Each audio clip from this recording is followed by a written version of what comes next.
Shalom Bapak Ibu Saudara yang kasih dalam Tuhan Yesus Kristus. Selamat datang di Sabda Bagi Anda bersama saya Pastor Marcel Kanon. Dan ini sudah hari Sabtu. Ya, saya berdoa supaya Tuhan benar-benar menguatkan Anda dalam hari ini, dalam 2 hari ini, dalam weekend ini. Ya, Anda dapat dikuatkan kembali, disegarkan kembali. Ya, Anda dipersiapkan untuk minggu yang akan datang. Dan ingat, ini minggu terakhir daripada bulan Oktober. Ya, besok hari terakhir. 10 bulan sudah lewat. Apa yang kami lakukan dengan kehidupannya? Seberapa jauh kita mengasihi Tuhan hari ini dibanding 10 bulan yang lalu? Apakah kita semakin bertumbuh, mengenal Tuhan, mengasihi Tuhan? Atau kita sudah ketinggalan, ya, kasih mula-mula, ya, bagaimana dengan kita? Bapak Ibu Saudara yang kasih dalam Tuhan Yesus Kristus, saya sungguh berdoa supaya kasih-Mu terhadap Allah hari ini lebih dahsyat, lebih hebat, lebih luar biasa daripada awal tahun ini. Dan Anda terus bertumbuh bersama Tuhan. Anda terus naik. Firman Tuhan berkata, Anda akan naik bila Anda taat kepada seluruh firman Tuhan.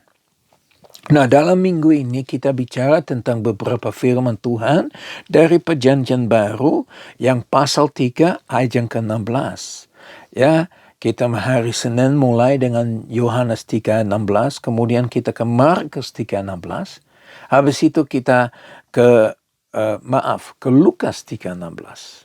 Ya, kita ke Matius 3:16, kemudian 1 Yohanes 3:16, dan kemarin kita fokus kepada 1 Korintus 3 ayat 16. Ingat, tidak tahukah kamu bahwa tubuhmu adalah bait Allah dan roh Allah diam di dalam kamu. Nah, hari ini saya mau lihat kepada 2 Timotius 3 ayat yang ke-16. Ya, sampai saat ini kita berfokus kepada Yesus datang ke bumi, mati di kayu salib.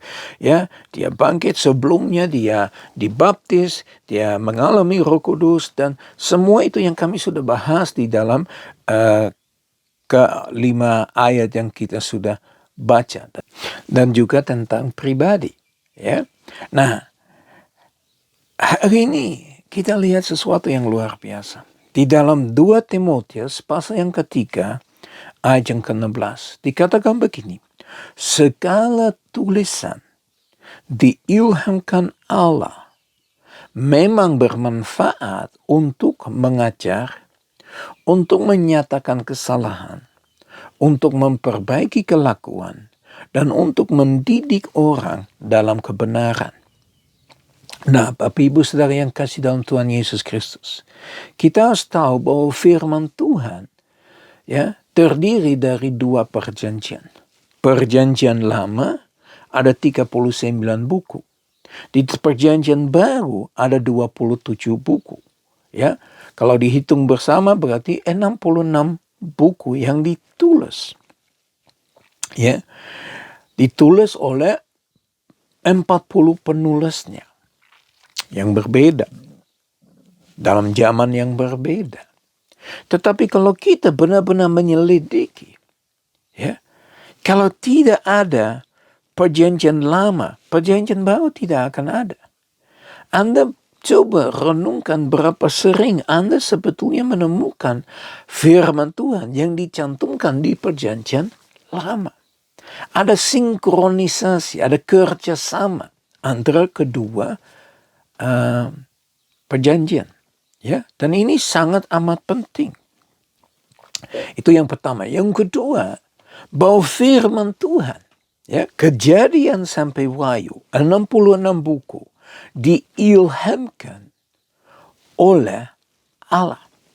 Dengan kata lain, ya, Tuhan menolong penulisnya untuk menulis sesuai dengan yang Dia mau firman Tuhan ditulis. Seberapa jauh kita percaya bahwa firman Tuhan itu benar-benar diilhamkan Allah. Ini sebetulnya dasar sekali. Kalau kita nggak percaya ini, buat apa kita baca firman? Anggap aja itu novela. Ya. Padahal sebetulnya firman Tuhan yang ditulis akan menjadi firman Tuhan yang hidup untuk Anda dan saya pada saat kita sungguh-sungguh renungkan, mempelajari, memperdalami, untuk mengerti. Seperti umat yang ada di Berea. Ya, orang Yahudi di Berea, mereka dengar khotbahnya daripada Paulus, dan kemudian mereka bawa pulang, mereka dari rumah ke rumah menyelidiki firman Tuhan ini. Nah, Bapak Ibu Saudara yang kasih dalam Tuhan Yesus Kristus, kita menemukan 4 hal di dalam ayat ini yang penting untuk kita ketahui. Kalau kita sudah sadar tentang firman Tuhan, Kejadian sampai Wahyu, ya, kita sudah sadar bahwa itu diilhamkan oleh Allah. Kita harus tahu yang pertama, bahwa seluruh firman Tuhan bermanfaat. Ada manfaatnya, ya.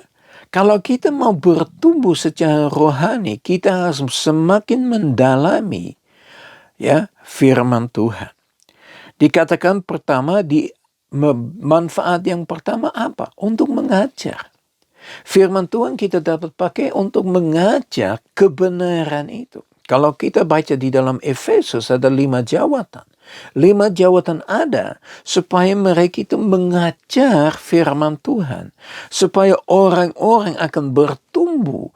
Mereka akan melakukan tugas yang dipercayakan. Ya, akan adakan satu kesatuan antara jemaat dan sebagainya. Makanya Bapak Ibu Saudara yang kekasih dalam Tuhan Yesus Kristus, ya, kalau kita kembali lihat kepada memuridkan, ya, seperti sudah disampaikan, ya, memuridkan, jadikanlah semua bangsa muridku, baptislah mereka dan ajar mereka. Dasarnya dari pengajaran untuk memuridkan adalah apa? Adalah firman Tuhan. Bukan firman Tuhan plus-plus. Firman Tuhan adalah firman Tuhan. Kita nggak bisa tambahkan dan kita juga tidak dapat mengurangi. Ini sesuatu yang sangat penting, makanya umat di Berea menyelidiki. Takutnya mereka menambahkan sesuatu. Begitu juga Bapak Ibu Saudara yang kekasih dalam Tuhan Yesus Kristus. Kita harus menguji. Saya harap Anda menguji setiap kali Anda mendengar firman yang saya sampaikan. Saya nggak takut, saya nggak malu. Saya ingin Anda benar-benar menguji firman Tuhan itu.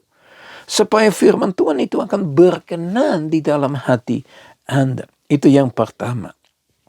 Yang kedua, ya, seluruh firman Tuhan yang diilhamkan Allah, ya, bermanfaat untuk apa? Untuk menyatakan kesalahan. Ya, firman Tuhan sudah diberikan kepada kita sebetulnya supaya kita tidak jatuh dalam dosa yang sama. Supaya kita tidak lakukan kesalahan-kesalahan yang sama yang mereka lakukan, yang dicantumkan dalam firman Tuhan. Ya, kita dapat belajar dari Nuh, dari Abraham, Ishak, Yakub, Yusuf, Musa, Saul, Daud, ya, Salomo, Yesaya, Yeremia, Ezekiel, ya, nabi-nabi yang lain, Ruth, ya, Esther.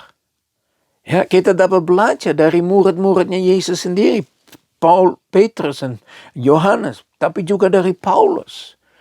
Nah, Bapak Ibu Saudara yang kekasih dalam Tuhan Yesus, firman Tuhan diberikan supaya kita sadar.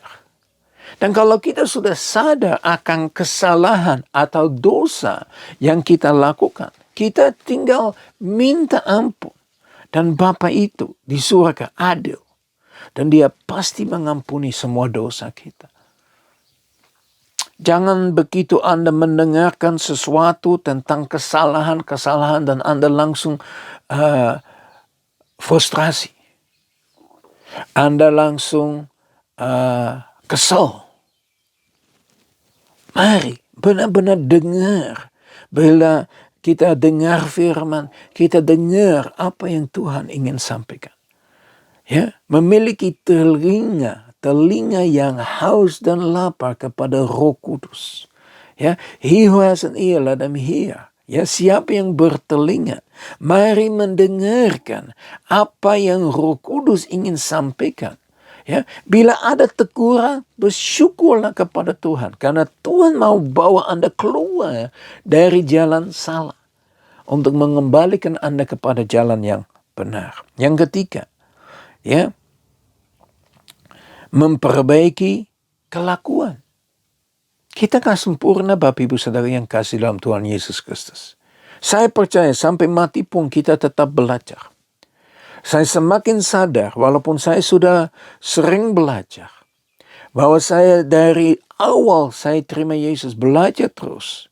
Ya, saya tahu juga bahwa saya masih ada banyak hal yang saya perlu belajar supaya memperbaiki kelakuan. Ya, kita semua ada salah, ada dosa.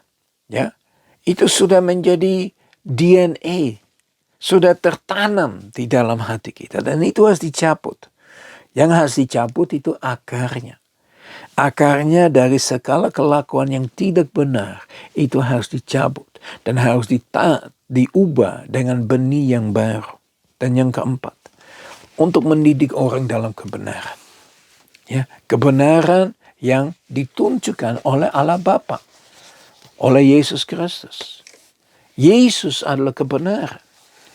Kebenaran itu akan membebaskan kita dari segala ikatan, dari segala masalah, dari segala problema. Ya. Nah itulah kita harus tahu. Untuk itulah firman Tuhan diberikan. Mari kita berdoa. Bapa kami di surga, kami bersyukur dan muliakan Engkau Tuhan. Terima kasih untuk firman yang Engkau berikan kepada kami Tuhan. Tuhan sadarkan kami supaya kami lebih mengerti lagi bahwa seluruh firman Tuhan diilhamkan oleh Allah dan sudah diberikan kepada kita supaya kita dapat mengerti lebih dalam lagi. Terima kasih untuk semua manfaat yang Engkau berikan daripada firman Tuhan ini Tuhan.